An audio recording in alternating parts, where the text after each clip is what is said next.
Chers jeunes amis, aujourd'hui je voudrais m'adresser directement à vous, les jeunes de l'Église. Cela fait 1 an que notre présidence générale des jeunes filles a été appelée. Beaucoup de choses se sont passées cette année. Nous avons rencontré beaucoup d'entre vous et nous avons étudié ensemble les enseignements du Christ. Nous avons chanté, nous nous sommes fait de nouveaux amis et nous avons servi avec vous dans nos collectivités. Nous avons été fortifiés en écoutant vos témoignages lors de conférences de jeunesse et d'événements mondiaux. Et nous avons aussi adoré ensemble dans la maison du Seigneur. Chaque fois, nous avons transmis un message de notre Seigneur Jésus-Christ. Ce soir ne sera pas différent. J'ai un message pour vous, les jeunes de l'Église de Jésus-Christ. Vous êtes-vous déjà demandé comment vous pouviez être fidèles à Dieu tout en vivant dans un monde de péché? Où trouvez-vous la force d'aller de l'avant et de continuer à faire le bien? Comment connaître la vraie joie? Je pense que l'histoire de David et Goliath peut vous aider. Dans l'Ancien Testament, l'armée des Philistins combattait les Israélites et chaque matin et chaque soir, un Philistin géant nommé Goliath mettait au défi n'importe quel Israélite de se battre avec lui. Parmi les Israélites vivait David, un jeune berger beaucoup plus petit que Goliath, mais avec une foi géante en Jésus-Christ.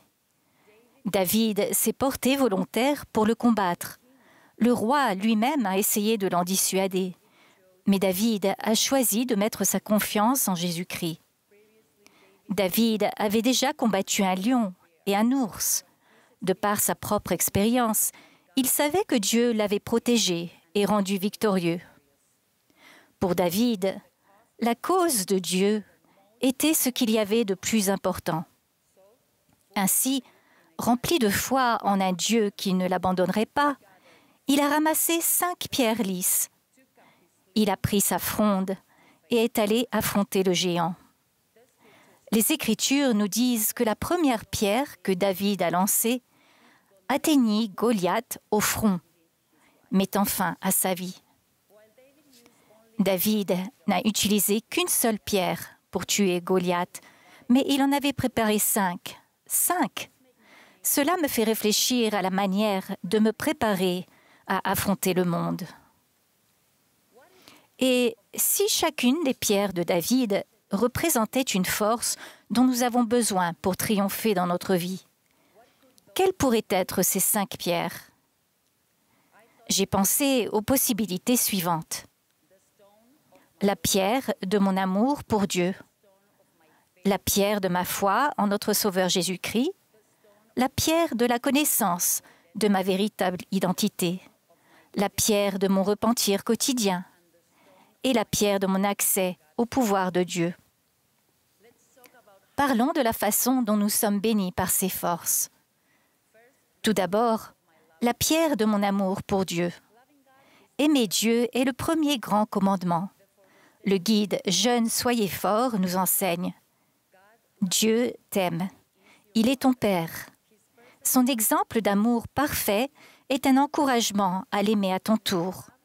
Lorsque ton amour pour notre Père céleste est le moteur de ta vie, beaucoup de décisions deviennent plus simples. Notre amour pour Dieu et notre relation étroite avec lui nous donnent la force dont nous avons besoin pour transformer notre cœur et surmonter plus facilement nos difficultés. Deuxièmement, la pierre de ma foi en notre Sauveur Jésus-Christ. Lorsque Jésus-Christ est venu sur terre, il a souffert pour nos péchés et il a pris sur lui nos peines, nos souffrances, nos faiblesses et nos maladies physiques et mentales. C'est pour cela qu'il sait comment nous aider. Avoir foi en Jésus-Christ signifie faire pleinement confiance à sa sagesse, à son calendrier, à son amour et à son pouvoir d'expier nos péchés. La pierre de la foi en Jésus-Christ vaincra tous les géants de votre vie. Nous pouvons vaincre ce monde déchu parce qu'il l'a vaincu le premier. Troisièmement, la pierre de la connaissance de ma véritable identité. Notre prophète bien-aimé Russell Nelson a enseigné que nos identités les plus importantes sont celles d'enfants de Dieu, d'enfants de l'Alliance et de disciples de Jésus-Christ. Tout change lorsque je sais qui je suis vraiment.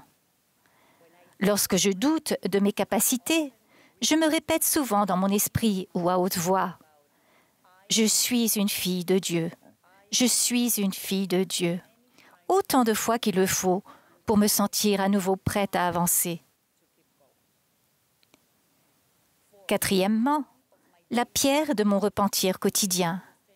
Dans le guide « Jeunes, soyez forts », nous lisons « Le repentir n'est pas la punition liée au péché. C'est le moyen qu'utilise le Sauveur pour nous libérer du péché. Se repentir signifie changer, se détourner du péché et se tourner vers Dieu. Cela signifie progresser et recevoir le pardon. Ce genre de changement n'est pas un événement ponctuel, mais un processus continu.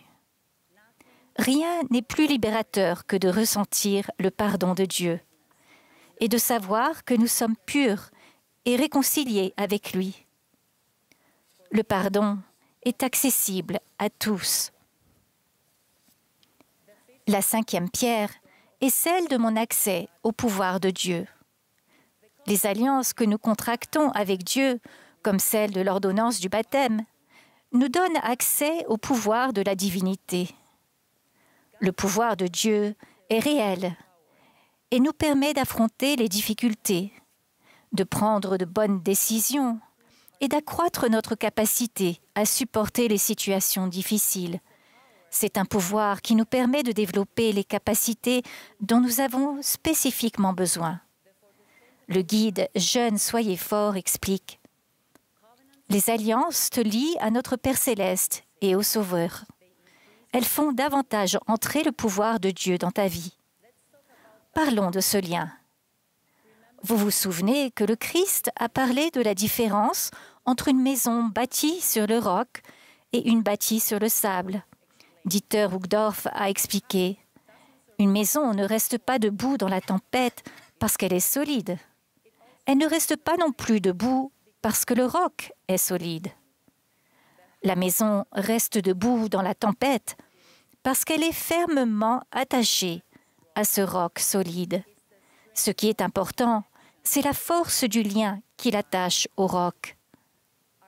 Notre lien personnel avec Jésus-Christ nous donnera le courage et la confiance nécessaires pour aller de l'avant parmi des personnes qui ne respectent pas nos croyances ou qui nous malmènent. Le Christ nous invite à le garder constamment dans nos pensées.